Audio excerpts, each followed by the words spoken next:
أستغفر الله العظيم الذي لا إله إلا هو الحي القيوم وأتوب إليه. أستغفر الله العظيم الذي لا إله إلا هو الحي القيوم وأتوب إليه. أستغفر الله العظيم الذي عليكم السلام. أستغفر الله العظيم الذي لا إله إلا هو الحي القيوم وأتوب إليه. إلى حضرة النبي المصطفى رسول الله صلى الله عليه وسلم. شيء لله لهم الفاتحة. أعوذ بالله من الشيطان الرجيم. بسم الله الرحمن الرحيم. صراط الذين المغضوب عليهم ولا الضالين. بسم الله الرحمن الرحيم.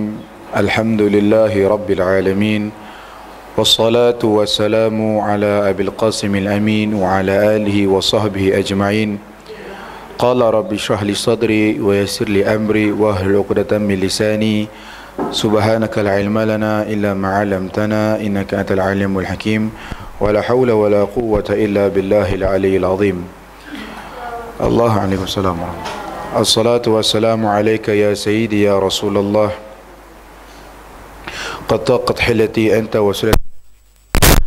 اللهم صل وسلم وبارك على سيدنا محمد الفاتح لما أغلق والخاتم لما سبق ناصر الحق بالحق والهادي إلى صراطك المستقيم صلى الله عليه وعلى آله وصحبه حق قدره ومقداره العظيم. بسم الله الرحمن الرحيم. بسم الله رب العظيم ورسول الكريم وملائكة المقربين. لا إله إلا الله وحده لا شريك له، له الملك وله الحمد على كل شيء قدير. ولا حول ولا قوة إلا بالله العلي العظيم. أما بعد. Alhamdulillah, Alhamdulillah Rabbil Alamin. Bersyukur kita kepada Allah Subhanahu Wa Taala dengan limpah kurniaan Allah, dengan kemurahan Allah, dengan keihsanan Allah. Sekali lagi Allah Subhanahu Wa Taala mengumpulkan kita semua untuk sama-sama kita mengkaji dan juga mengaji akan ilmu-ilmu yang dibawa oleh Nabi Muhammad sallallahu alaihi wasallam. Baik. Apa bang semua sihat noh? Alhamdulillah Rabbil Alamin. Jadi insya-Allah pada petang ini, pada pagi ini kita akan mula baca satu kitab, iaitu kitab hadis. Kitab hadis. Kitab hadis ini tidak dijual. Kitab hadis tidak dijual dan tidak pernah dicetak. Jadi yang saya hantar tu ada PDF kan. Jadi PDF tu saya dah minta izin kepada penterjemah tu sahabat saya sendiri, Ustaz Muhammad Ali Imran. Saya dah minta izin untuk pakai kitab yang diterjemahkan oleh beliau dan beliau izinkan. Dan juga beliau izinkan untuk ibu-ibu cetak, bukan cetak lah, photostat, print. Jadi siapa yang mungkin terasa tak selesa pakai PDF, boleh print keluar macam saya ni kan. Ni saya print keluar aja ni. Jadi boleh diizinkan insya-Allah sama-sama. Baik, bismillahirrahmanirrahim. Jadi insya-Allah pada pagi yang dimuliakan Allah ini kita akan mula baca satu kitab, iaitu Kitabul Hadis. Kitab hadis. Nama kitab hadis ini adalah kitab Qutuful Falihin. Qutuful Falihin, ringkasan daripada kitab Riyadhus Shalihin Al-Imam Nawawi radhiyallahu tabaraka wa taala. Ada satu kitab yang besar, kitab hadis yang besar yang dikarang oleh Al-Imam Nawawi radhiyallahu tabaraka wa taala yang berjudul Kitab Riyadhus Shalihin.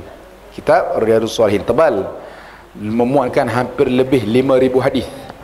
Dalam kitab Riyadhus Shalihin itu memuatkan lebih 5,000 hadis. Kemudian guru kami Al-Habib Umar bin Muhammad bin Salim bin Hafiz bin Syekh Abu Bakar bin Salim Al-Habib Umar telah meringkaskan dari sekian banyak kitab daripada Riyadhus Shalihin itu.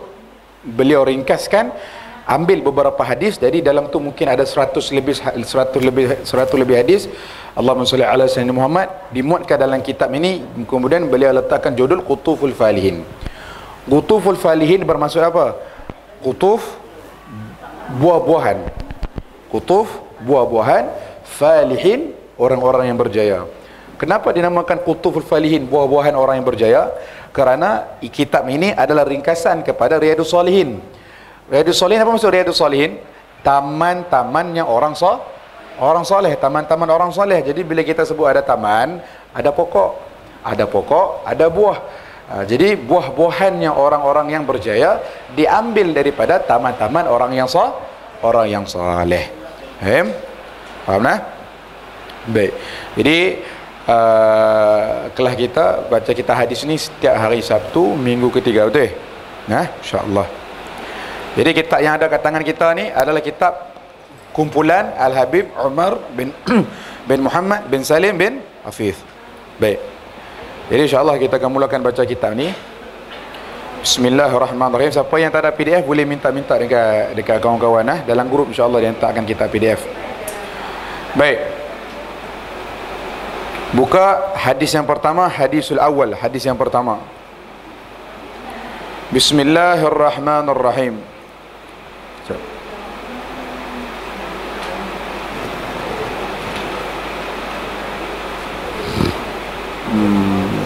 Baik. Bismillahirrahmanirrahim. Hadis yang pertama menceritakan tentang pandangan Allah Subhanahu wa taala. Baik.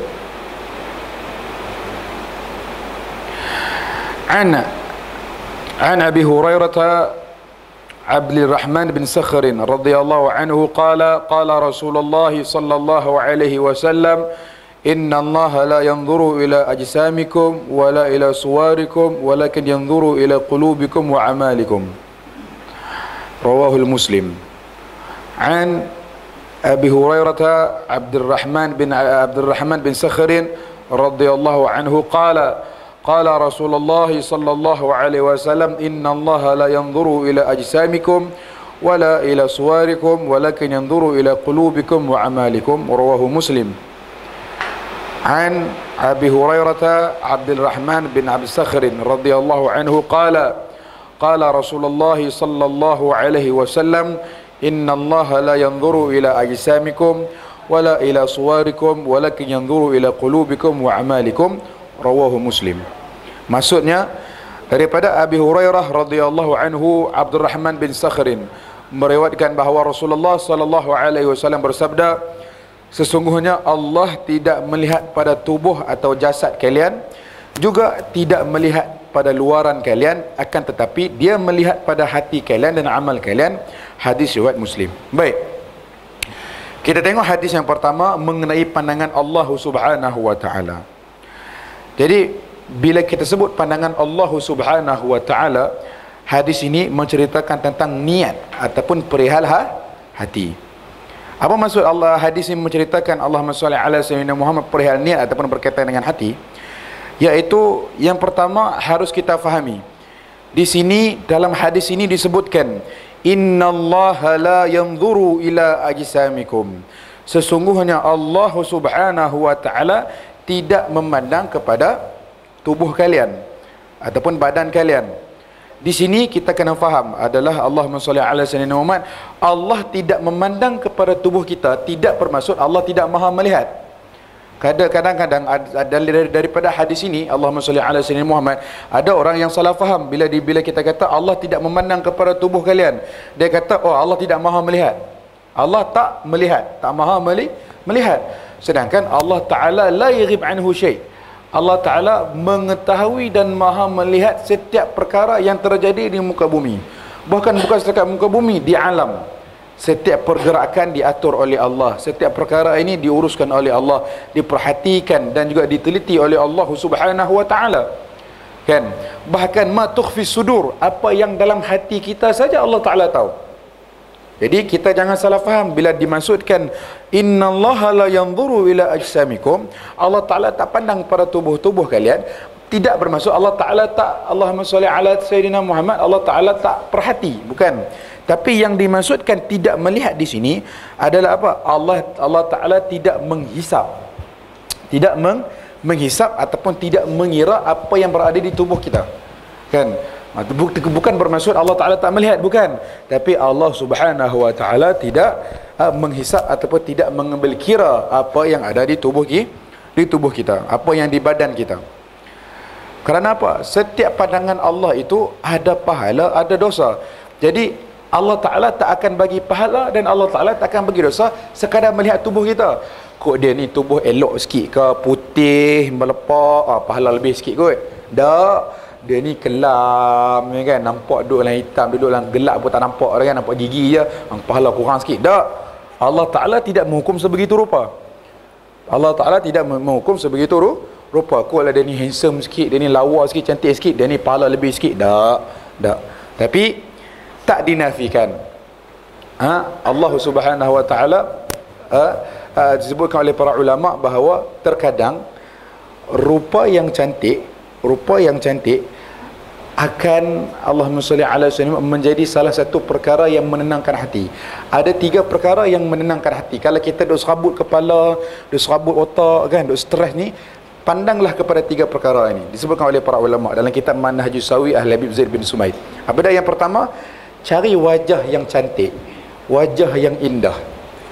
Kan kita kan kalau tengok budak comel sikit kan, Allah sejuk hati kan. Jadi kalau kita duk stres ni, Allah pening-pening ni, Allahumma salli ala sayyidina Muhammad, cari wajah yang cantik. Cari wajah yang cantik. Itu yang pertama. Yang kedua, pi tengok benda-benda yang hijau. Pi tengok benda-benda yang hijau. Sebab itulah adat para habaib, kalau mereka ni para habaib ataupun para ulama ni, mereka menghabiskan waktu-waktu mereka dengan mengaji ilmu, mutalaah kitab, mengaji kitab dan sebagainya. Jadi bila terlalu terkurung dengan kitab-kitab, dengan ilmu, kadang-kadang ada dipanggil sebagai ham wal gham, ada kegelisahan dalam hati tu. Kita pun kalau duduk rumah lama-lama jadi stres tu. Jadi apa yang kena buat? Pi tengok, pi keluar, pi cari benda hijau. Tengok kan, Allahumma salli ala sayyidina Muhammad, tumbuh-tumbuhan, tengok pi taman, pi tengok pokok, pi tasik dan sebagainya, tengok, insya-Allah release tension. Bukan saya kata, ni ulama sebut. Itu yang kedua. Dan yang ketiga, apa dia? Yang ketiga adalah Allahumma salli ala sayyidina Muhammad, pi laut. Laut. Orang Kedah kata pi laut. Orang Kedah kata laut. Pi laut. Pi tengok laut, pi duduk kat laut, jangan duduk lama-lama. Lagi jadi kot lain. Pi duduk kat laut kan, duduklah dalam setengah jam dengar bunyi ombak dan sebagainya. Masya-Allah, Allah Taala akan releasekan tension dengan berkat kita duduk di tempat-tempat macam tu. Faham? Nah, tapi kalau di sisi Allah Subhanahu Wa Taala, Allah Taala tidak akan menghisap ataupun tak akan bagi seseorang itu berdasarkan tubuh badan dia. Kok dia ni elok sikit, pahala lebih sikit. Kok dia ni kelam sikit, pahala kurang. Ada. Allah Ta'ala tak macam tu, tak pandang pun macam tu. Faham? Nah,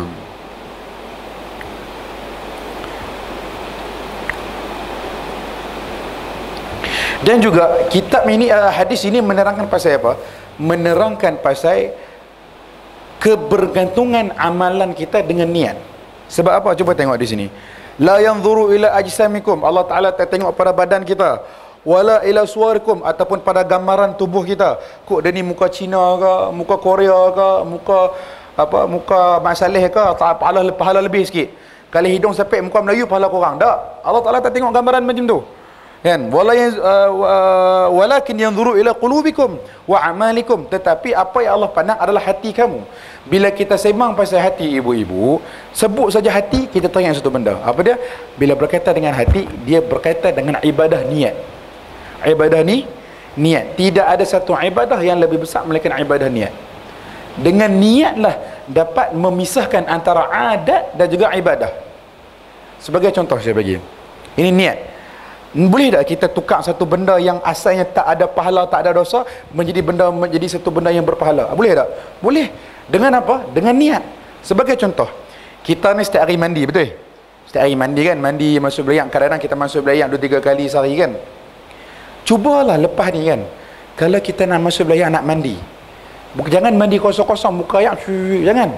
Ketika mana ayak kena badan, kita niat, ya Allah, sahaja aku mandi, yang pertama kerana Allah Subhanahu Wa Taala, yang kedua kerana apa? Ikut sunnah Rasulullah. Rasulullah suka benda yang bersih, Rasulullah suka benda yang suci, Rasulullah SAW suka benda yang cantik. Jadi ya Allah, aku mandi ni kerana ikut sunnah Rasulullah SAW. Daripada tadi mandi ni tak ada pahala, terus jadi pahala. Sebab itulah ulama sebut, kita ni kehidupan kita kena penuhi dengan ibadah. Yang dimaksudkan oleh ulama penuhi dengan ibadah, bukan 24 jam kena semayang. Kalau 24 jam kena semayang, tak masak lah kita, betul? Kan? 24 jam semayang tak kemar rumah lah, rumah selerak. Tambah-tambah yang ada cucu kan, yang ada anak kecil, bakal selerak habis dengan Lego, mainan lah, apalah, betul? Bukan masuk ulama 24 jam ibadah, 24 jam kena semayang. Bukan masuk ulama 24 jam semayang, 24 jam kena ibadah tu, 24 jam kena puasa, bukan. Tapi kita kena pandai, kita kena cerdik dalam beribadah. Jadikan setiap gerak-geri kita itu berpahala. Gerak-geri kita tu ibadah. Macam mana nak jadikan gerak-geri kita tu ibadah? Dengan niat. Jadi niat ini apa dia? Niat ini dapat menukar daripada adat mandi, masak, kemas rumah menjadi ibadah. Ibu-ibu nak masak, jangan masak kosong. Masak dengan kasih sayang, tak apalah masak dengan kasih sayang kan. Tapi jangan jadikan kosong. Jadikan masakan kita itu dengan ibadah.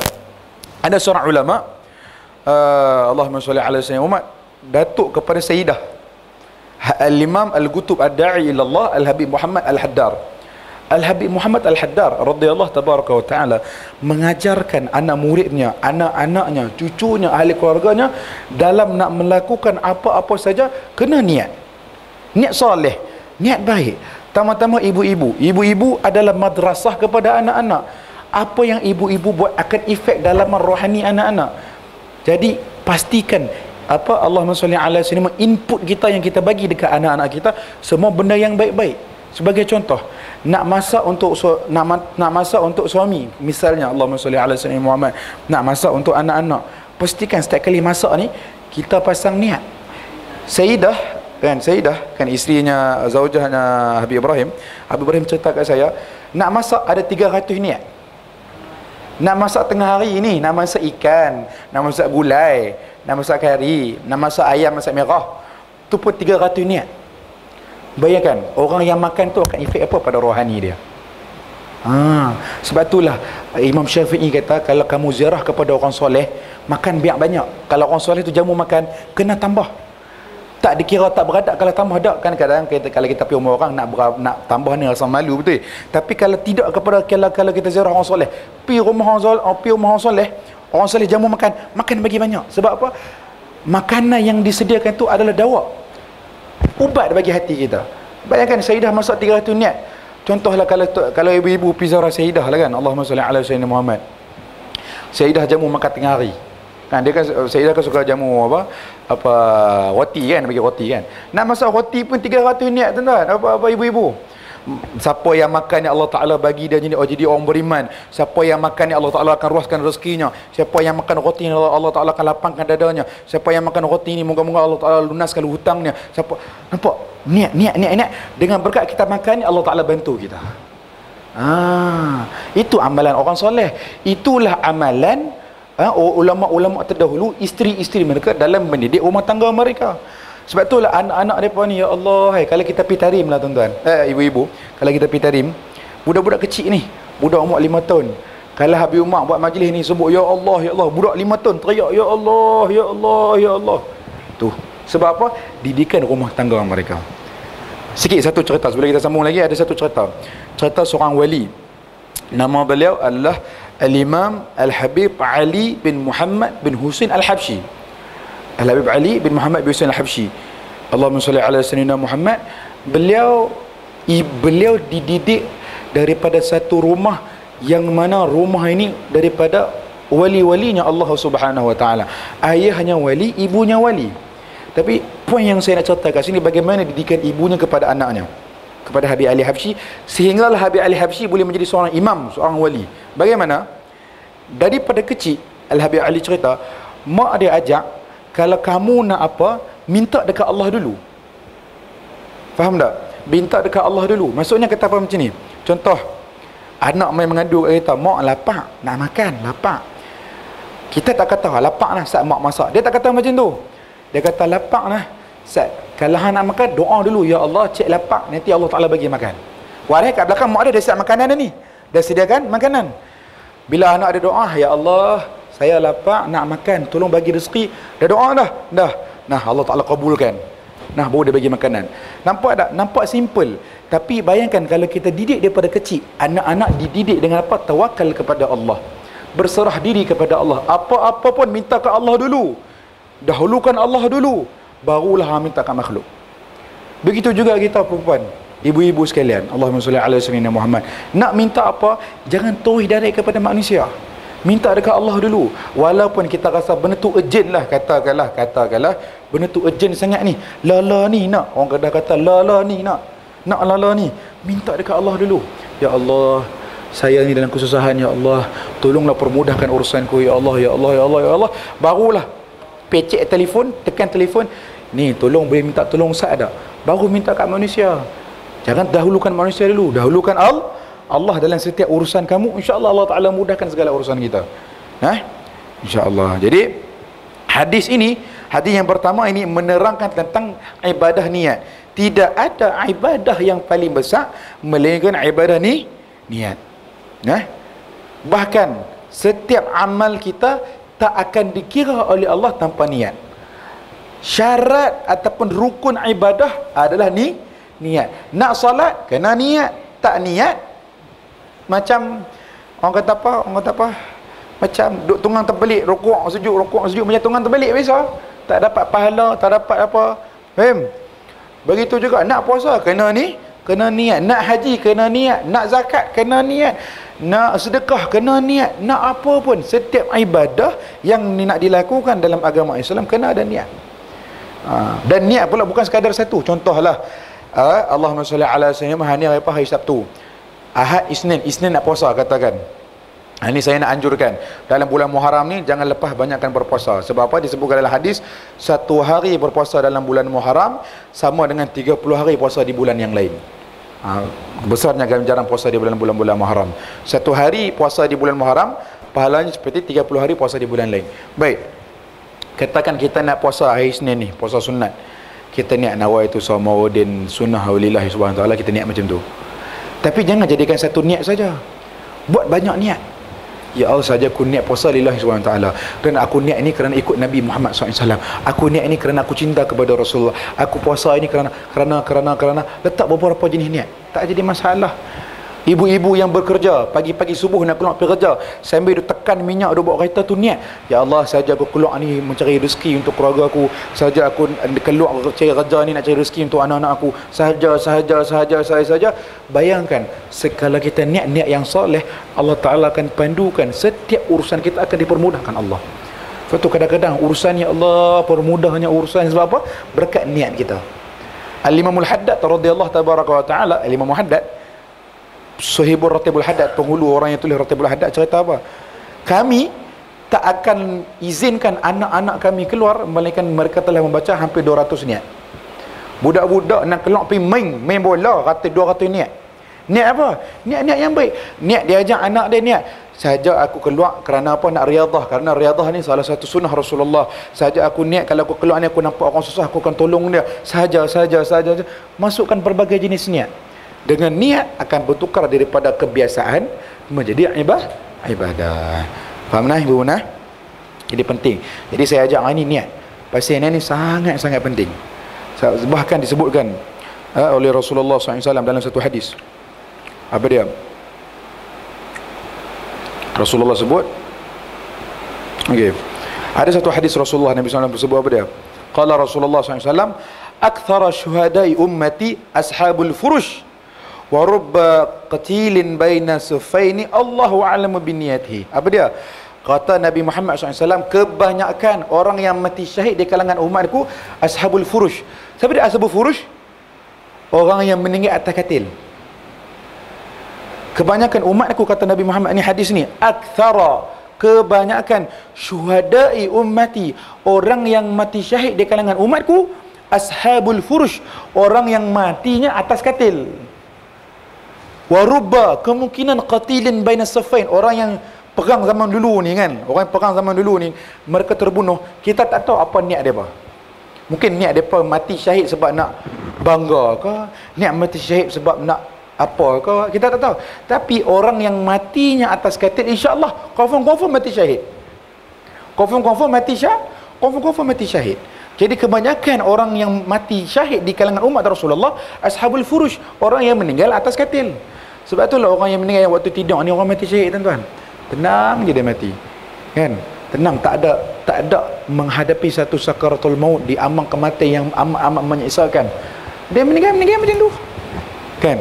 Ini sebab apa? Sebab apa orang yang Allahumma salli ala sayyidina Muhammad, orang yang mati, orang yang ashabul furush, orang yang mati tidur ni, Allahumma salli ala sayyidina Muhammad, dikira sebagai mati syahid. Sebab apa? Dengan syarat, bukan sekadar tidur mati, bukan. Dengan syarat sebelum tidur dia kena niat, ya Allah, aku tak mampu Nabi berperang macam zaman dulu, ya Allah, tapi kalau aku mati pada malam ini, syahidkan aku, ya Allah. Golongkan aku dalam golongan orang yang mati syahid. InsyaAllah Allah Ta'ala golongkan dalam mati syahid. Tidak. Juga dalam hadis yang lain, Nabi SAW bersabda apa? Innal abda la ya'malu fima yara nasu amal ahli al-jannah wa innahu la min ahli an-nar wa ya'malu fima yara nasu amalan ahli an-nar fa huwa min ahli al-jannah. Berapa ramai hamba-hamba yang kalau dipandang oleh manusia dia buat amalan-amalan ahli syurga, tapi pada hakikatnya amalan yang dia lakukan adalah membawa dia masuk ke dalam neraka Allah. Dan berapa ramai orang yang beramal di dunia ini dengan amalan ahli nar, ahli neraka, amal yang kita tengok macam buruk sikit, tapi hakikatnya dia dimasukkan syurga. Sebab apa? Sebabkan niat. Berapa masuk dia apa? Contoh, berapa ramai sekarang ni yang buat amalan seperti amalan ahli jannah, solat Masya Allah, zikir Masya Allah, buat macam-macam amalan, tapi niat dia apa dia? Nak riak, niat dia nak ujub, niat dia nak takabbur, niat dia nak bagi orang nampak lebih sikit pada dia, niat dia nak bagi orang katakan dia, oi dia ni Masya Allah, dia ni ahli ibadah, dia ni ahli zikir, dia ni ahli ni. Nampak? Walaupun amalan itu amalan yang baik, dia solat sunat, solat duha, solat tahajud, solat witir, qabliyah, ba'diyah, tapi setiap solat itu tak disertakan dengan niatus salihah. Dia buat niat apa? Niat nak menunjuk dekat orang, maka dia akan dimasukkan neraka oleh sebab niat dia, walaupun ibadah itu ibadah ahli syurga. Dan berapa ramai orang buat ibadah ahli neraka. Sebagai contoh, ahli neraka di sini bukan yang dia buat maksiat, bukan. Dia buat ibadah tapi tak tahu mana. Tak tahu mana. Sembahyang sunat pun kadang-kadang tak dan, sebab apa? Dia kerja. Kan kerja kan, kadang-kadang kerja government tak dan, ataupun dia kerja busy tak dan. Tak kerja pun jadi suri rumah. Ibadah yang paling besar jadi orang perempuan ni jadi suri rumah. Kadang-kadang kan pagi hantar, pagi kejut anak dengan lelaki, nak kerja, nak sekolah, nak masak lagi, nak kemas rumah lagi, nak basuh baju lagi, nak pergi market lagi. Tahu market? Orang Kedah bagi market ataupun nak pergi pasar pagi. Nak pergi market, dah pergi market, duduk kat market nak pergi belikan, tak balik lagi, duk apa sembang pula. Kan nak patah balik, nak masak tengah hari, tak dan nak solat duha ni. Tak dan sungguh. Walaupun tak dan, tapi percayalah, sebab kena ibadah yang dilakukan tu, dia akan dimasukkan oleh Allah dalam syurga. Bahkan dimasukkan oleh Allah di dalam syurga yang paling tertinggi sekali dengan Nabi Muhammad SAW. Sebab tu orang kata jangan duk hina orang. Kadang-kadang saya pernah dengar di satu tempat ni, orang perempuan mengadu dekat saya, kata, Ustaz, saya ni terasa lah dengan geng jemaah saya lah. Awak pasal apa? Saya ni kadang-kadang nak main mengaji ni agak sukar. Sebab apa? Kadang-kadang main mengaji ni, kadang-kadang waktu main mengaji tu, waktu tu lah macam-macam. Anak nak ni lah, anak nak tuition lah, nak pi ni lah. Laki pula tiba time cuti lah, dia nak merap lah, macam-macam lah. Tapi tu kawan-kawan saya pakai dua kata kat saya. Kata saya ni dah lah tak kerja, main mengaji pun tidak. Macam mana Ustaz? Saya kata percayalah, dia ni orang yang sibuk dengan hal rumah tangga lebih baik daripada main mengaji. Tapi bukanlah kata tak main mengaji langsung, ada masa main lah mengaji kan. Tapi kalau nak dibandingkan antara dua, ibadah kepada suami dengan rumah tangga dengan main mengaji, dahulukan rumah tangga dulu. Bahkan pahala yang lebih besar kalau kita dahulukan rumah tangga. Ni janganlah sampai apa, kita biarkan laki kita, anak kita terbengkalai dekat rumah, tapi main mengaji kan. Main mengaji nampak elok dah, tapi dia akan dihisap oleh Allah SWT daripada kalangan orang yang rugi. Sebab apa? Bayangkan, masak tengah hari saja tuan-tuan dan ibu-ibu, masak pagi, tengah hari, malam, pahala macam pergi 7 kali haji. Bayangkan, kami ni orang lelaki tak dapat lagu tu, nak pergi haji kena pergi haji. Nak pergi haji, nak dapat pahala haji kena pergi haji tu. Kena ambil lah ni apa orang kata apa lah ni, berapa ribu, 10 ribu, 15 ribu, 20 ribu nak pergi haji kan. Ibu-ibu tak payah masak 3 hari sekali je, dapat pahala haji lah kan. Ini adalah satu kelebihan yang Allah Ta'ala bagi kepada orang perempuan. Jadi hati-hati, kita kena didik anak-anak kita, terutama siapa yang ada anak perempuan, kena didik anak-anak kita jangan terpengaruh dengan satu pemikiran-pemikiran yang ada daripada zaman sekarang. Terutama orang perempuan ni akan tertakut-takut terpengaruh dengan apa? Pahaman feminis. Apa tu feminis? Merasakan orang perempuan ini sama level dengan orang lelaki. Orang perempuan tak sama level dengan orang lelaki. Orang perempuan lebih lagi. Jangan buat main-main. Orang kata orang lelaki ada kerja dia sendiri, orang perempuan ada kerja dia sendiri. Tapi disebabkan pahaman liberal, yang pahaman barat yang ada pada zaman sekarang ni, mereka buat macam apa, mereka buat sampai anak-anak perempuan kita rasa macam apa, buat kerja dapur ni kerja hina, buat kerja dapur ni tak dapat manfaat, buat kerja dapur ni menyusahkan. Laki pun kena buat kerja dapur juga. Jangan, kita kena jaga anak-anak perempuan kita. Jangan, mereka lah orang yang kena kedepankan buat kerja dapur, kena tahu hal rumah tangga. Sebab apa? Mereka ni madrasah memerlukan bangunan, memerlukan tempat. Maka tempat untuk madrasah anak-anak adalah orang perempuan. Kalau lah orang perempuan dirosakkan dengan pahaman macam ni, habis lah, rosak anak-anak kita. Faham? Generasi yang akan datang akan jadi generasi yang rosak. Jadi kena jaga-jaga. Jauh sangat pilih. Baik, tengok Allahumma salli ala sayyidina Muhammad. Ada saya nak cerita sikit pasal sahabat Rasulullah SAW. Jadi kita boleh cerita, bila kita syarah hadis ni syok. Sebab apa? Kita boleh cerita pasal hadis Rasulullah, boleh cerita pasal maksud Rasulullah, boleh cerita pasal para sahabat. Kan? Kita cuba tengok para sahabat yang meriwayatkan hadis ni. Siapa dia? Abi Hurairah radhiyallahu tabaraka wa taala. Siapa Abi Hurairah? Kan selalu kita dengar Abi Hurairah kan? Siapa dia ke Abi Hurairah? Baik. Yang pertama, nama sebenar Abu Hurairah ni apa dia? Nama sebenar Abu Hurairah radhiyallahu tabaraka wa taala adalah Abdurrahman bin Sakhrin. Abdurrahman bin Sakhrin. Orang tak tahu nama sebenar dia. Yang orang tahu nama gelaran dia, nama kunyah dia. Nama kunyah siapa dia? Abu Hurairah. Sebab apa dinamakan Abu Hurairah? Lagi kita cerita. Tapi nama sebenarnya apa? Nama sebenarnya adalah Abdurrahman bin Sakhrin. Itu yang pertama. Nama Abu Hurairah ni ada khilaf di antara ulama, lebih 30 khilaf. Maksudnya ada ulama berpendapat ada 30 nama. Sebab zaman dulu ni bukan zaman macam zaman lah, macam kita lah. Contoh nama kita, katakanlah nama kita Syarifah. Nama Syarifah.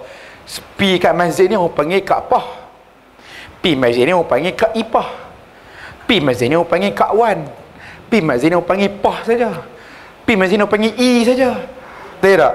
Jadi banyak sangat gelaran dia sampai orang pun tak tahu nama. Sampai kan bila kita panggil nama gelaran dia, sampai orang tak tahu nama sebenar dia apa. Tak? Ada yang lagi teruk lagi. Ada nama apa? Nama Syarifah. Tapi Allahumma salli ala sayyidina Muhammad, bila orang panggil bukan nama Syarifah, panggil apa? Nama Jamilah. Ada macam tu? Ada macam tu. Kan? Jadi begitu juga zaman-zaman dulu kan. Nama Abdurrahman bin Sakhrin, katakan nama yang paling sah adalah Abdurrahman bin Sakhrin. Tapi bila pergi dekat orang ni orang panggil Abdurrahman. Bila pergi kat orang ni orang panggil nama lain. Bila pergi kat orang ni orang panggil nama lain. Macam-macam. Sebab itulah terjadilah hampir 30 khilaf. Jadi Allahumma salli ala sayyidina adalah, saya tak nak listkanlah nama-nama beliau. Tapi yang paling rajih, yang paling dipegang oleh para ulama hadis, nama Abu Hurairah radhiyallahu tabaraka wa taala adalah Abdurrahman bin Sakhrin. Itu yang pertama. Yang kedua, itu nama selepas masuk Islam. Nama selepas masuk Islam. Nama sebelum masuk Islam adalah apa? Abdul Syam bin Sakhrin. Nama selepas Islam Abdurrahman. Apa maksud Abdurrahman? Hamba kepada Ar-Rahman. Sebelum masuk Islam namanya apa? Abdul Syams. Apa itu Abdul Syams? Hamba matahari. Syamsun maksudnya matahari. Syamsun wala qamarun. Syamsun maksudnya matahari. Abdul Syams. Apa maksud Abdul Syams? Hamba kepada matahari. Jadi diceritakan nama beliau ni Abdul Syams. Selepas beliau masuk Islam di tangan Rasulullah, maka Rasulullah SAW menukar nama beliau daripada Abdul Syams kepada Abdurrahman. Faham tak? Baik. Itu yang kedua. Yang ketiga, maklumat pasal Abu Hurairah ni. Kenapa Abu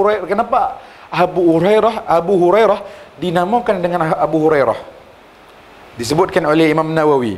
Wa amma sababun tankiyatihi Abu Hurairah fa innahu kanat lahu fi sigari Hurairah saghiratun yal'abu biha.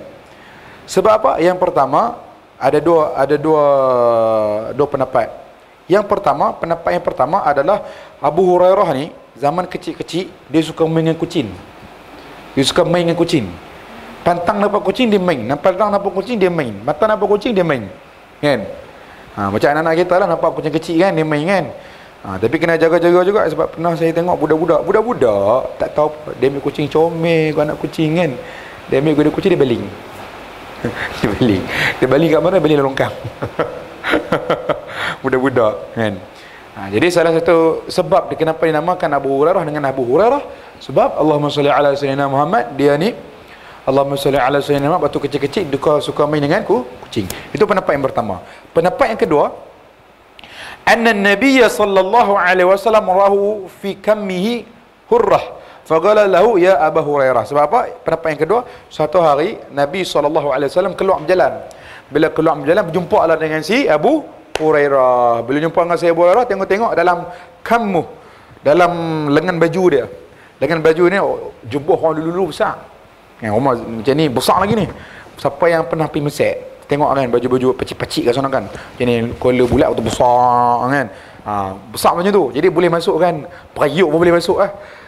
Lepas tu dia tak anak kucing, ditutup macam tu. Mbok anak kucing dalam tu. Hoi kan.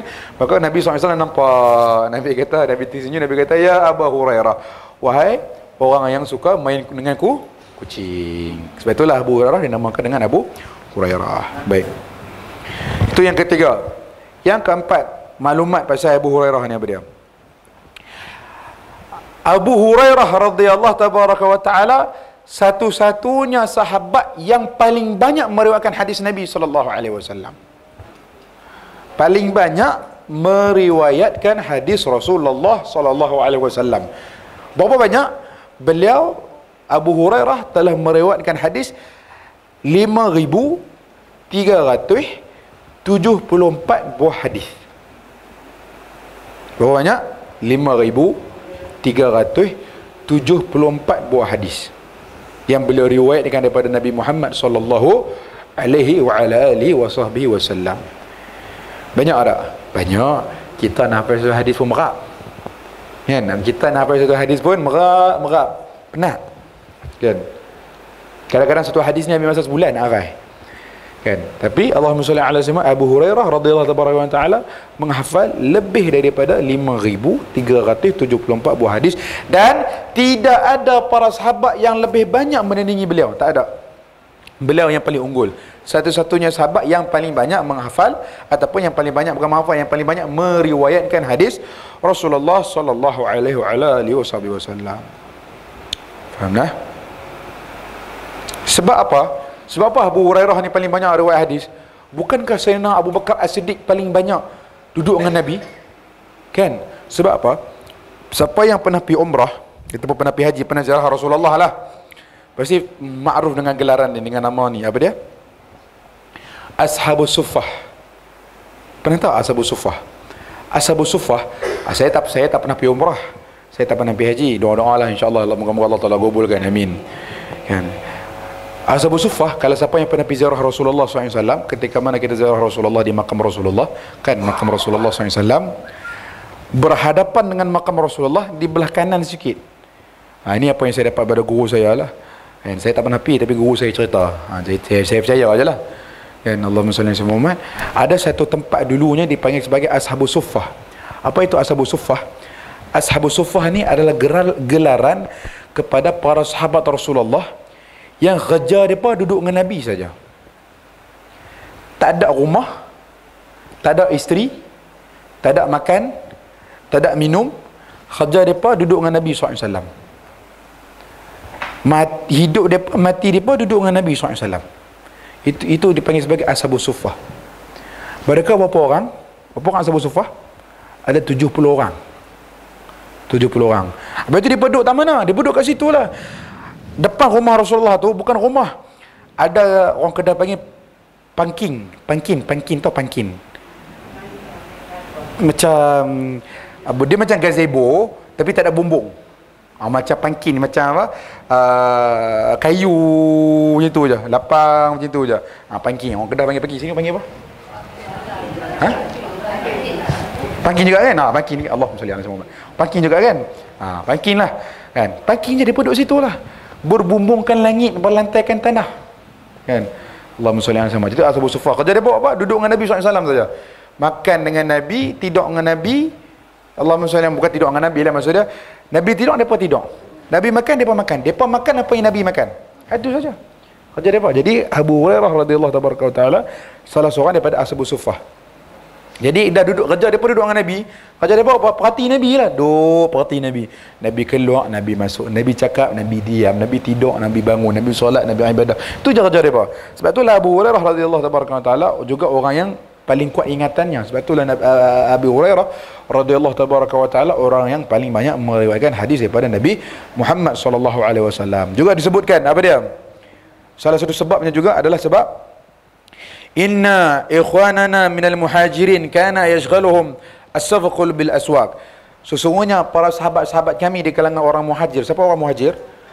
Orang muhajir adalah orang yang berhijrah dengan Nabi daripada kota Mekah ke kota Madinah. Jadi orang muhajir ni kebanyakan mereka sibuk dengan perniagaan, dengan bisnes, kan? Wa inna ikhwanana minal ansar kana yashghaluhum a'mal fi amwalihim. Juga sahabat-sahabat kami di kalangan orang Ansar. Siapa golongan Ansar? Penduduk tetap Madinah. Jadi golongan-golongan Ansar ni juga sibuk dengan harta-harta mereka, tanaman-tanaman mereka, kebun-kebun mereka. Jadi masing-masing sibuk. Para sahabat walaupun sahabat Nabi tapi masing-masing ada kerjaya mereka masing-masing. Ada Allahumma salli ala sayyidina komitmen mereka masing-masing. Sebabkan masing-masing sibuk. Wa inna Abu Hurairah kana yalzamu Rasulullah SAW bi syab'i batnihi wahdhur ma la yahdhurun wahdhur ma la yahfazun. Sebab itulah semua orang pakai sibuk. Abu Hurairah lah duduk dengan Nabi, hafal apa yang mereka tak hafal, hadir apa yang mereka tak hadir, dan duduk dalam keadaan perutnya lah lapar. Macam mana tak lapar? Tak ada masak, tak ada makanan, tak ada apa. Depa cuma makan apa yang Nabi makan. Kalau Nabi tak makan, tak makan lah. Kalau Nabi makan, kalau ya pun Nabi makan, takkanlah nak bagi semua. Betul, Nabi pun ada hak ada ke atas isteri, anak-anak dan sebagainya. Maka Allahumma salli ala sayyidina, dia cuma makan sisa Nabi SAW. Tapi sebabkan keikhlasan mereka, Allah Taala angkat darjat mereka. Abu Hurairah radhiyallahu taala adalah orang yang paling banyak meriwayatkan hadis daripada Rasulullah sallallahu alaihi wa ala alihi wasallam. Faham tak? Baik. Itu tentang Abi Hurairah radhiyallahu taala.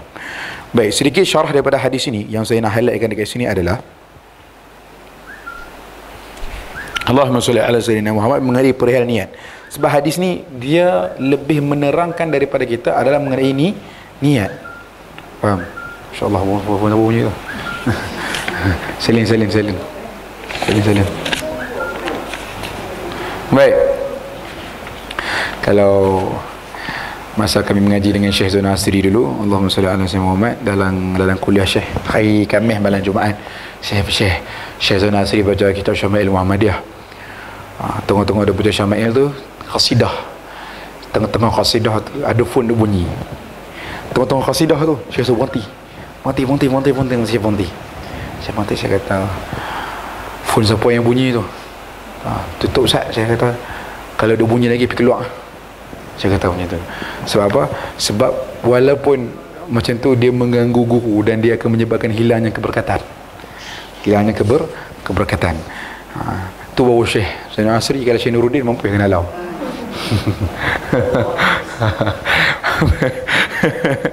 Apa? Jangan bahaya. Saya Allahumma salli alaihi wasallam, ada antara kenangan saya dengan Syekh Nuruddin. Saya tak pernah belajar tetap dengan beliau lah, tapi dah hadir kuliah-kuliah beliau sikit-sikit lah kan. Masa budak-budak dulu, tahun 2014. Kecil je masa tu, 2014. 2014, Allahumma salli, hadir kuliah Syekh Nuruddin. Kita dah biasa bawa buku, dah catat. Tapi masa tu nak ditakdirkan Allah, buku tak bawa. Allah, kan. Duduk pula betul-betul hujung kaki Syekh. Kuliah pula tak pakai meja, pakai kursi saja. Betul-betul kira boleh pegang kaki Syekh lah kata. Duduk bawah kaki Syekh. Buat apa tau, kita pun tak cerdik masa tu. Ambil phone, catik lah, tapi catik pakai phone. Tak Syekh buat apa? Syekh ambil phone, Syekh pegang. Inilah tanda orang yang tidak ada adab dalam majlis. Majlis Syekh tu beribu orang. Inilah apa, orang yang tidak ada adab dalam majlis. Itu yang pertama.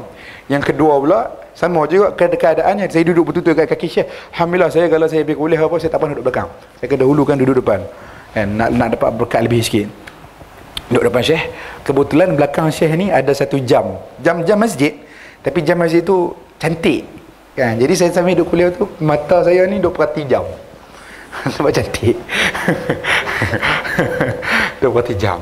Lepas tu saya perasan. Saya nampak, saya kata apa? Nak balik? Okay, balik. Saya kata, dah, bangun. Bangun lah. Dah saya suruh bangun, takkan nak lawan. Kan? Dah saya suruh bangun. Bangun. Beribu-ribu orang.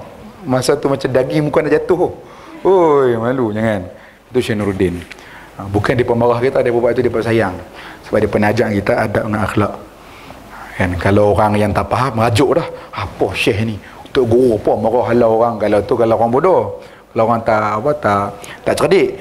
Kalau orang yang hati dia bersih, orang yang betul nak mengaji, Rasulullah, dia akan insaf hati dia akan insaf diri dia. Tapi jangan insaf saya tak halau lah. Kita halau. Takut saya pula kena halau. Baik, tengok Allahumma salli ala sayyidina Muhammad. Tadi kita dah cerita sedikit pasal hadis ni. Yang pertama, kita dah cerita dah pasal sahabat Rasulullah yang bernama Abu Hurairah. Ataupun nama sebenarnya siapa dia? Abdurrahman bin Sakhirin ataupun Abdurrahman. Kemudian juga saya dah cerita dah pasal pandangan Allah. Maksud innallaha la yanzuru. Allah Ta'ala tidak memandang kepada badan kita ni adalah bukan Allah Ta'ala tak nampak, bukan. Tapi Allah tidak menghisap ataupun Allah Ta'ala tak ambil kira apa yang di tubuh kita. Gelang 46 karat macam mami jarum ke, tak, Allah Ta'ala tak nampak, tak pandang tu.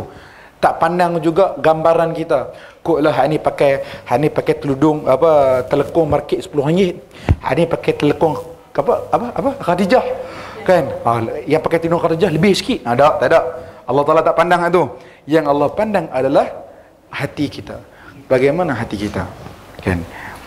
Okay. Kemudian saya dah ceritakan pasal ni niat. Dengan niat boleh ubah daripada kebiasaan adat menjadi ibadat.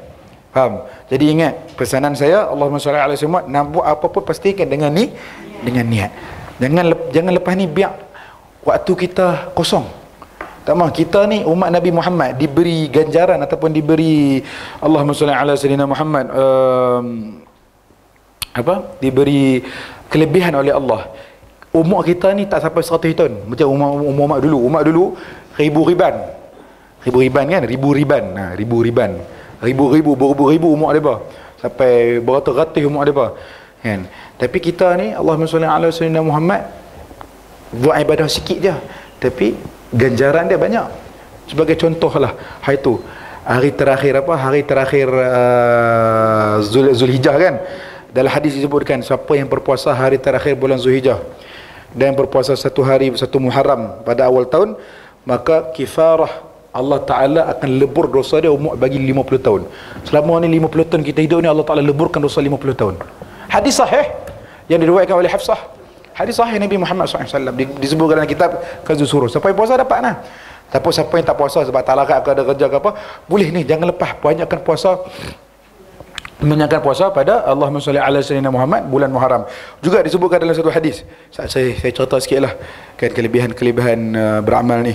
Salah satu hadis ceritakan barang siapa yang puasa 3 hari dalam bulan Allahumma salli ala bulan Muharram, pada hari Khamis, Jumaat, Sabtu, minggu depan kami boleh beramal. Depan ni tak tahu dah, kita ni pun tak tahu kita hidup lagi ke, dah mati ke apa, wallahu alam kan. Jadi pastikan minggu depan kita beramal. Puasa pada hari Khamis, Jumaat dan Sabtu. Barang siapa yang berpuasa sebegini rupa, tak ada apa faedah dia. Allah Ta'ala akan bagi ganjaran seperti dia beribadah selama 700 tahun. Hadis Rasulullah SAW. Dan juga ini yang disebutkan oleh Imam Ghazali dalam kitab Ihya Ulumuddin. Puasa 3 hari je kan, puasa 3 hari tapi ibadah seperti 700 tahun. Ini adalah kelebihan umat akhir zaman. Ibadah sikit tapi pahalanya banyak kan. Jadi jangan lupa untuk kita beramal. Baik, itu tadi kita dah cerita pasal ini niat. Allahumma shalli ala sayyidina Muhammad wa ala sayyidina Muhammad. Kemudian kepentingan untuk kita ni niat ni penting. Sebab apa? Disebutkan dalam hadis Rasulullah SAW, niyatul mar'i khairun min amalih, wa fi riwayatin niyatul mu'min khairun min amalih. Niat seseorang mukmin itu lebih baik beramal dia. Niat banyak tak apa, walaupun tak buat. Ada orang kadang-kadang tak faham, dia kata, ustaz saya tak mau niat ustaz. Apa niat kan buat pun. Jangan niat, dengan sebab niat tu Allah Ta'ala akan bagi taufik untuk kamu buat. Faham? Jangan lepas untuk niat kan. Banyak ni, ada satu kitab insya-Allah nanti kalau ada masa nanti kita Allah buka kitab lagi satu nanti insya-Allah. Kalau kita akan baca satu kitab nama Kitabun Niat, khas kitab niat yang dikarang oleh Habib Sa'ad Al-Idrus. Tebal, tak ada tebal, ni lebih kurang macam ni je. Dalam bahasa Arab kalau ada terjemahan dia tebal sikit macam ni. Sekitar cerita pasal niat, bagaimana nak berniat, hukum hakam niat, bila masa nak niat, macam mana ni, semua dia cerita komplit pasal niat. Syok mengajar kita tu. Guru kami Syekh Abu Zaki selalu baca kitab ni. Kalau nak tengok macam mana best tak best, buka Facebook, tulis Syekh Abu Zaki, tengok live pasal Kitabun Niat, ada cerita dalam tu Kitabun Niat. Nanti kalau ada masa nanti kita baca insya-Allah. Again. Syekh Abu Zaki. Syekh Abu Zaki. Adalah hari-hari dia tu. Betul minggu keempat kan? Minggu keempat betul. Minggu keempat. Minggu keempat. Syekh Abu Zaki. Tapi dia baca kitab apa? Syekh baca kitab apa? Wali-wali Allah. Kan?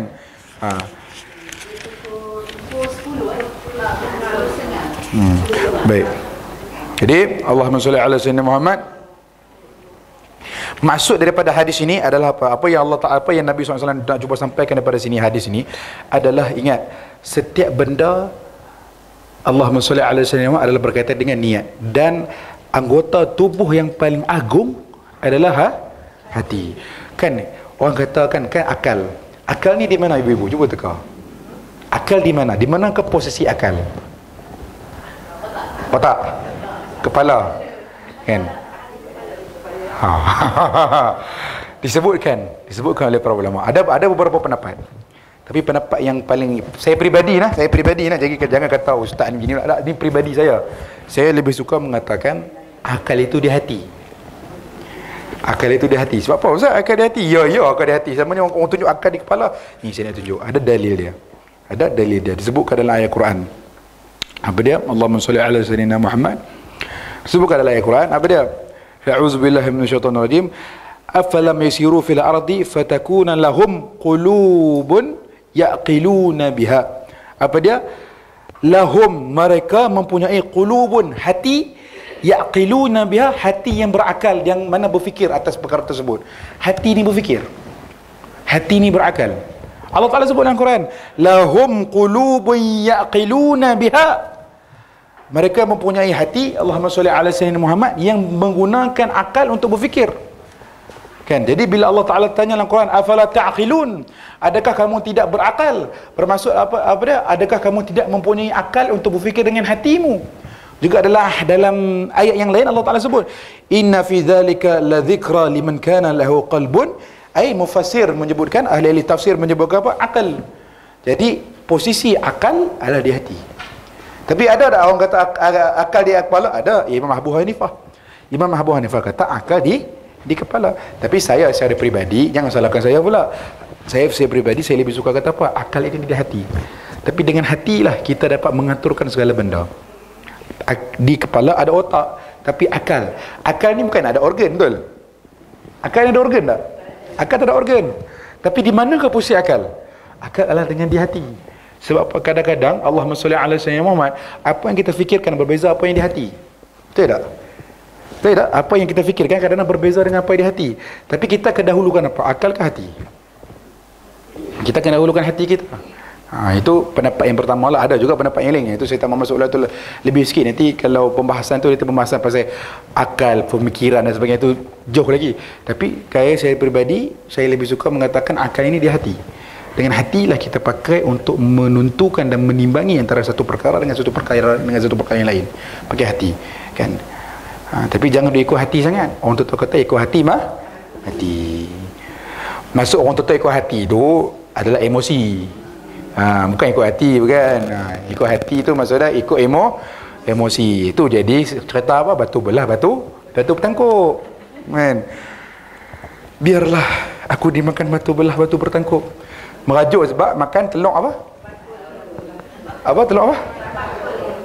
Ikan terbakul. Telur ikan terbakul kan? Ikan terbakul. Telur ikan terbakul kan? Kan?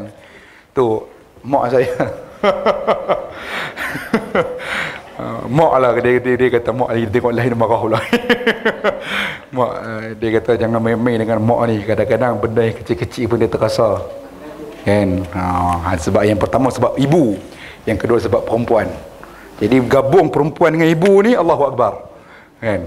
Kami yang anak beri sikit. Dia tengok lagi dia marah lagi masuk WC. Tapi itulah mak, itulah mak, kan. Kadang-kadang mak ni Allahumma salli ala sayyidina benda sikit je, kan, tapi buatkan dia ni, kan, emosi, kan. Masya-Allah mak saya ni, masya-Allah, orang yang kuat. Orang yang kuat bekerja, siang malam bekerja. Dia tu bekerja, kan. Dia ada, Allah beliau ada, dia buka kedai makan, 2 kedai makan dia urus orang. 2 kedai makan urus orang. Lepas tu dia ada pula, beliau ada pula spa urutan perempuan. Ada puasa perempuan, siapa nak urut-urut boleh panggil mak saya, insya-Allah. Perempuan. Tapi jauh sikit lah kat Kedah. Dekat Kedah lah. Tapi mak saya dia buat ni, kalau siapa berpantang nak bersalin ke apa, kan, dia boleh main rumah. Dia boleh main rumah. Nak jaga, kan, nak jaga orang yang bersalin berapa hari, 10 hari ke 20 hari, dia jaga. Boleh jaga saya. Kedai ke? Spa tu. Kedai tu lah. Dekat, tahu tak Masjid Bushra? Masjid Bushra dekat Merbuk, dekat Sungai Petani. Dekat dengan Bertam, dekat dengan Penang. Sungai Petani. Jauh, tapi kalau nak dia main sini pun boleh kot, rasanya boleh kot. Baik. Betul. Betul, ada main ziarah. Ada main ziarah itu. Baik. Jadi Allahumma salli ala sayyidina Muhammad, itulah beberapa yang saya dapat sampaikan berdasarkan hadis inilah. Ada banyak lagi sebenarnya. Semalam saya tak tidur malam semalam. Saya duk ulang kaji nak ceritakan ibu-ibu ni lah. Cuma saya tengok apa yang terkeluar ni saja yang Allah Taala izinkan. Jadi saya nak buka soalan lah, berbagi masa sikit ni saya nak buka soalan. Ada beberapa soalan yang nak tanyakan? Baik, saya terlupa. Baik, jadi Allahumma salli ala seperti yang sedia maklum, kami alhamdulillah, saya walaupun saya masih baru, tapi saya ni tenaga pengajar di satu madrasahnya Habib Ibrahim, iaitu Ribat Ta'lim Sunnatul Mustafa. Ribat Ta'lim Sunnatul Mustafa. Dulu di rumah Jagung Nurjah. Sekarang ni kami dah berpindah, alhamdulillah, Allah Taala mudahkan urusan berkat ibu-ibu yang mendoakan. Kami berpindah di tempat yang baru, iaitu di Bukit Canggang, kan. Bukit Canggang di tempat yang masya-Allah besar, dan alhamdulillah Allah Taala memudahkan segala urusan.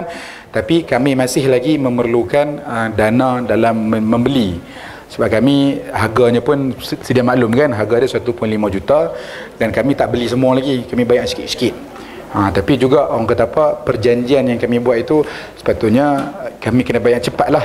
Tapi Masya Allah, sahibul tanah ni, orang tuan tanah ni, orang ni Masya Allah, orang ni sabar. Orang sabar, sebab dia nampak anak-anak kita yang belajar di situ dan sebagainya, menghafal Al-Quran dan sebagainya. Jadi dia sabar. Tapi walaupun sabar-sabarnya, tetap manusia. Mereka juga memerlukan. Jadi masing-masing, Allahumma sholli ala sayyidina Muhammad, kami rayulah semangat daripada ibu-ibu dengan barakah semangat ibu. Allahumma sholli ala sayyidina, niat wakaf. Niat wakaf. Yang siapa yang dah dapat semua ni niat wakaf. Sebab apa? Allahumma sholli ala sayyidina, kita nak wakaf sebatas tak mampu, kan. Niat bagi duit tu untuk wakaf, jadi semua tu jadi hak milik Allah Subhanahu taala. Kan? Jadi semua tu jadi hak milik Allah Subhanahu taala dengan berkat ibu-ibu semua. Jadi Allahumma sholli ala sayyidina Muhammad, semuanya akan sama-sama insya-Allah doa-doa, kan. Insya-Allah kami pun memerlukan doa-doa ibu ni. Saya rasa ada lagi tak yang tak ziarah? Ada lagi, kan? Tak pi lagi lah. Nanti mai jemput ziarah. Dah pi dah alhamdulillah. Yang belum pi insya-Allah pi. Bukit Canggang insya-Allah, kami ni ada majlis insya-Allah, pi ziarah insya-Allah. Saya kuli je kat sana, tolong mengajar je. Yang mengajar ni Habib Ibrahim. Saya tukang cuci tandas. Insya-Allah. Ada soalan tak pasal yang apa yang kita mengaji? Silakan.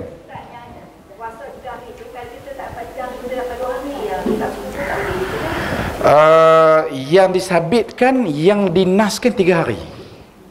Kalau boleh usahakan dapat 3 hari, kan. InsyaAllah kita ada lagi 2 minggu, kan. Nabi Muharram, kan, minggu depan. Minggu ni tak ada, kan. Minggu ni tak ada dah. Allahumma sholli ala sayyidina Muhammad, Allahumma sholli. Dan juga dia ni kena Saya tak pasti, nanti saya cek balik sama ada boleh berpisah-pisah ataupun boleh sama ada boleh berpisah-pisah ataupun kena sekali berturut-turut 3 hari, Khamis, Jumaat, Sabtu. Kalau kena nanti saya akan maklumkan dekat Umi Nurjah ke siapa ke dekat ni Ustaz Jamil kan, nanti akan bulan grup boleh. Saya akan cek balik Allahumma salli ala sayyidina Muhammad sama ada boleh berpisah ataupun sambung. Ustaz puasa 3 hari tu. Okey. Ya, Khamis, Jumaat, Sabtu. Tapi Khamis, Jumaat, Sabtu ada 2-3 kali. Ha.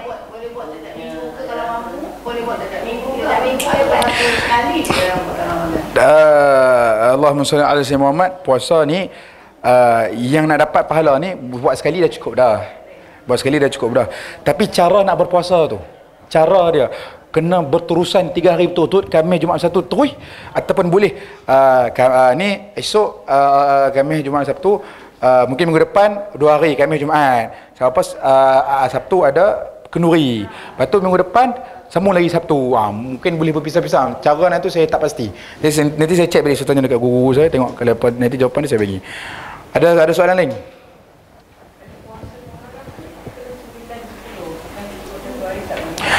Puasa mengenai puasa 10 Muharram.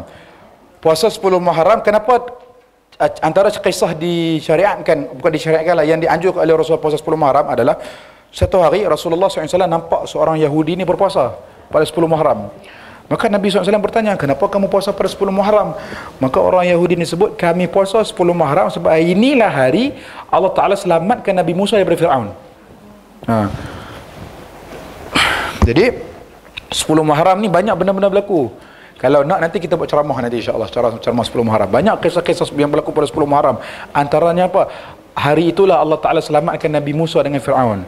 Hari itulah Allah Ta'ala selamatkan Nabi Ibrahim daripada api. Hari itulah Allah Ta'ala selamatkan Nabi Yunus daripada ikan. Hari itu jugalah Allahumma salli ala sayyidina Muhammad, ada satu sejarah yang paling agung dan yang paling sedih dalam sejarah umat Islam. Apa? Meninggalnya cucu Rasulullah Al-Imam Husain karamallahu Imam Husain alaihi salam. Al-Imam Husain hari itu. Cerita Al-Imam Husain, Al-Imam Husain cucu Rasulullah SAW ni adalah dicatat kisah yang paling agung dan yang paling sedih selepas kewafatan Rasulullah. Cerita yang paling sedih. Kalau saya cerita tuan-tuan tak mampu nak dengar. Cerita kita perempuan tak mampu nak dengar, ibu-ibu tak mampu nak dengar bagaimana penghayatan, bagaimana wafatnya Imam Husain. Imam Husain cucu Rasulullah ni, cucu Nabi alaihi salam. Cucu Rasul ni, ambil sikit masa sikit. Ni cucu Rasulullah SAW. Tapi pembunuhannya amat tragis. Ditipu, dikhianat oleh satu penduduk, nama dia penduduk Kufah, penduduk Syiah. Di sana Allahumma salli ala sayyidina Muhammad, konon-kononnya nak mendokong Imam Husain, dihantarkan tanda tangan 17,000 tanda tangan mengatakan kami nak kamu datang berpindah daripada Madinah menuju ke Kufah, sebab apa? Kami nak baiat kamu, kami nak menyokong kamu sebagai Ahlul Bait. Maka Imam Husain pun pergilah ke sana. Pergi di tengah-tengah perjalanan bawa hampir 70 orang Ahlul Bait Rasulullah, keluarga cucu cicit Rasulullah. Sampai dia dekat sana, dihalang di satu tempat namanya Karbala. Bayangkan 3 hari mereka tak minum, tak makan, disekat minuman dan makanan daripada Ahlul Bait Rasulullah, cucu Rasulullah ni. Sampailah Allahumma salli ala sayyidina Muhammad, hari kematian dia 10 Muharram tu, depa perang apa ni ringkas cerita. Sampailah detik Allahumma salli ala sayyidina Muhammad, sayyidina Al-Imam Husain Al-Imam Husain radhiyallahu tabaraka wa taala, depa tetak kepala Imam Husain, tetak belah macam tu. Dia pancung kepala Imam Husain. Ni cucu Rasulullah SAW. Kan? Dah tu, dia buat apa pula dengan cucu Rasulullah? Kepala yang jatuh tu di bola sepak akan oleh mereka. Disepak-sepak beramai-ramai. Dah disepak beramai-ramai, dia ambil kepala Imam Husain. Ni cucu Rasulullah ni. Dia ambil atas lembing, dia letak atas lembing. Lepas tu dia bersorak, dia telah bunuh cucu Rasulullah SAW. Lepas tu anak Imam Husain, Imam Ali yang kecil, Imam Ali Ausat, baby lagi. Imam Husain, sebelum kewafatan Imam Husain angkat dia, baby yang tak minum lagi, dia tak minum susu, tak boleh minum susu. Ni angkat ni, kata sabar saat berhenti saat perang, nak bagi anak ni minum air. Dia berpanah, tepatkan leher anak Imam Husain, baby lagi, mati. Kemudian ramai anak cucu-cucu Rasulullah dibunuh, dipancung dan sebagainya. Memang kisah ada satu kisah yang penghayatan yang sangat-sangat tragis. Sangat-sangat tragis. Sampai ke apa? Badan Imam Husain dicincang-cincang pula. Dah mati dah tu. Tapi dia cincang pula tubuh Imam Husain. Dah tu pula Allahumma salli ala sayyidina wanita-wanita Imam Husain, anak perempuan Imam Husain, anak perempuan kakak-kakak anak-anak Imam Ali, isteri-isterinya mereka, perempuan-perempuan ni diikat gali macam ni, rantai macam ni, sambung dengan tangan, sambung dengan kaki, berjalan hampir 30 km, Allahumma salli ala 300 km jalan kaki sampai je ke kota Kufah, masing-masing meludahi perempuan-perempuan Rasulullah. Ludah, baling najis dan sebagainya. Oi, tragis, memang satu kisah yang amat tragis. Dapat diceritakan tidak ada kisah yang paling tragis melainkan kisah kewafatan Imam Husain dan juga ahli keluarganya. Sampai macam tu sekali. Kemudian dahlah dipancung kepalanya tu ketika sampai di istana Yazid, Allahumma salli ala sayyidina, diletakkan dalam dulang, dipersembahkan kepada Yazid, ni kami dah bunuh cucu Rasulullah. Lepas tu dia buat apa pula? Yazid buat apa? Dia ambil tongkat ni, duk main dengan mulut dia. Dulu ni Husain ni handsome, tapi sekarang ni aku lagi tinggi daripada dia, aku lagi besar daripada dia. Ni cucu Rasulullah ni. Macam-macam. Ada kisah yang saya ringkaskan. Kalau saya tarik kisah lepas 3-4 hari sebelum tu, lagilah tragis, memang amat tragis. Tapi orang zaman sekarang ni masalah, bila sebut cerita ni sikit dia berkata kita Syiah. Bukan, kita bukan Syiah. Ini salah satu bahagian daripada kita mencintai Ahlul Bait Rasulullah, cucu Rasulullah. Kan kita duk cinta Habib ni, kita cinta cucu Rasulullah. Kan? Kalau Syiah cinta Ahlul Bait, benci sahabat. Faham? Tapi kita sahabat kita cinta, Ahlul Bait kita cinta, kita tak hinakan siapa-siapa pun. Tapi depa kata ni cerita Imam Husain ni Syiah ni. Jangan. Faham? Wallahu alam. Jadi 10 Muharram ni Allahumma salli, ada juga pendapat ulama. Ada orang tanya ulama, 10 Muharram ni kita kena buat apa? Kena bersedih ke kena bergembira? Kan? Ada ulama bahas sebenarnya ni. Jadi tak jadi masalah. Nak bersedih pun tak jadi masalah. Cuma kita tak bersedih, tak meratapi macam mana Syiah. Ketuk-ketuk kepala, ketuk-ketuk ni tak boleh. Tapi cuma kita rasa sebab kan bila kita dengar kata ni, ya Allah, macam manalah cucu Rasulullah kan. Cucu Rasulullah, anak kita ni, cucu kita kalau orang jentik apa kita dah marah, ni depa bunuh tetak. Apa orang kata tetak cucu Rasulullah. Kan? Tak jadi masalah. Yang bunuh yang tipu tu Syiah. Sebenarnya Syiah ni asal-asalnya Syiah ni siapa dia? Syiah ni diberi nama kepada golongan yang menyokong Ahlul Bait. Mereka ni penyokong Ahlul Bait. Tapi bila selepas kewafatan Imam Ali, Syiah ni dihasut oleh seorang munafik dan diberi nama Abdullah bin Sabah. Abdullah bin Sabah ni yang cucuk para Syiah ni, yang mengatakan apa? Bencilah sahabat Nabi. Jadi sejak itulah tertimbulnya satu kumpulan Syiah yang ada pada zaman sekarang ni. Hasil hasutan daripada Abdullah bin Sabah. Tapi asal-asal Syiah ni adalah golongan yang mencintai sahabat, cinta Ahlul Bait. Cuma depa ni lebih sikit Ahlul Bait. Macam kita lah, contoh ni tak ada kena mengena yang mati hidup. Contoh, kita ada dua parti kan, dua-dua kita sayang, contohlah dua-dua kita sayang, tapi pasti ada salah satu yang kita cenderung. Macam tu juga Syiah, cinta sahabat, cinta Ahlul Bait, tapi mereka ada cinta lebih sikit pada Ahlul Bait. Tapi sebabkan jahatnya orang munafik ini, dia dah hasut Abdullah bin Sabah, dia dah hasut Syiah ni, sampailah ada Syiah pada zaman sekarang benci sahabat, cinta Ahlul Bait. Jadi Syiah ni yang hantar tanda tangan di depan ni Syiah lah. Depa ni Syiah, pendukung Imam Husain, pendukung Ahlul Bait. Tapi mereka ni tertipu dengan siapa? Tertipu dengan orang munafik juga yang bernama Yazid bin Muawiyah bin Abi Sufyan. Yazid inilah yang Allah mengatakan siapa yang sokong Imam Husain akan kubunuh keluarganya. Sebab tu semua orang tak boleh buat apa lah. Contohlah perempuan kan, contohlah Allah Muhammad katakan ada Habib Umar mai. Kita sayang Habib Umar kan, kita suka Habib Umar, tapi tiba-tiba katakanlah ada orang kata, hang kalau hampir majlis Habib Umar aku bunuh keluarga hang. Kita pun mestilah takut juga kan. Tak apalah, kita tak pilih, kita tengok ikut live saja, betul tak? Begitu juga penduduk Kufah, mereka tertipu, maghrur, mereka tertipu. Macam tu. Jadi yang tipu ni, yang bunuh Imam Husain juga Syiah. Kan di dalam Syiah ada kan daripada puja-puja Imam Husain kan. Padahal depa yang bunuh dulu. Depa yang bunuh dulu. Sejarahnya lah. Dia punya makam cantik ni. Itu makam Imam Husain ada dua. Satu di Karbala, itu jasad dia, tubuh. Tapi kepala Imam Husain di mana? Di mana? Di Mesir. Di Mesir, di depan Masjid Al-Azhar. Depan Masjid Al-Azhar ada satu masjid nama dia Masjid Imam Husain. Di situ ada makam Imam Husain, tapi di situlah kepalanya. Kepalanya dulu ditanam di Karbala, ditanam di Kufah, kemudian bukan, minta maaf, tak ditanam, disimpan dalam peti, kemudian dibawa ke Palestin. Lepas dibawa ke Palestin, ada peperangan berlaku di Palestin, dibawa pula ke ke Mesir dan ditanamkan di Mesir. Tu betapa hasutnya mereka dengan Ahlul Bait Rasulullah sallallahu alaihi wasallam. Oi. Al-Imam Hasan, abangnya lagi lah, diracun oleh isterinya sendiri. Al-Imam Hasan, Imam Husain dah meninggal tu lah, Imam Hasan diracun isterinya sendiri. Ada orang upah Imam Hasan kata apa? Ada orang upah isteri Imam Hasan kata apa? Kalau kamu bunuh Imam Hasan, akan aku beri kekayaan kepada kamu, dan akan aku, orang yang hasut ni orang kaya gila lah, orang kaya gila ni. Dia kata kalau kamu bunuh Imam Hasan, akan ku beri separuh hartaku kepadamu, dan juga akan ku menikah denganmu. Maka isteri Imam Hasan buat apa? Sebelum tidur dia masukkan, Allahumma salli alaihi, dia masukkan racun sampai minumlah Imam Hasan, terminum sampai kan terkeluar usus Imam Hasan. Dan kalau keluar usus Imam Hasan, apa dia buat? Diikat tengkuk Imam Hasan, dia heret daripada rumahnya sampai ke rumah orang tu. Ini cucu Rasulullah ni. Kemudian dia ketuk pintu orang tu, dia kata, ni aku dah bunuh dah Imam Hasan, aku nak janji hang. Kemudian tak ada orang tu kata apa? Hasan cucu Rasulullah wang bunuh, apatah lagi aku. Tu kena tipu macam tu je. Kena tipu macam tu je. Maka Allah SWT begitulah. Tapi bagi kami Ahlul Bait, bagi mereka Ahlul Bait, kematian mati dibunuh adalah satu kemuliaan yang besar. Tidak ada kemuliaan dalam keadaan mati dibunuh bagi mereka Ahlul Bait.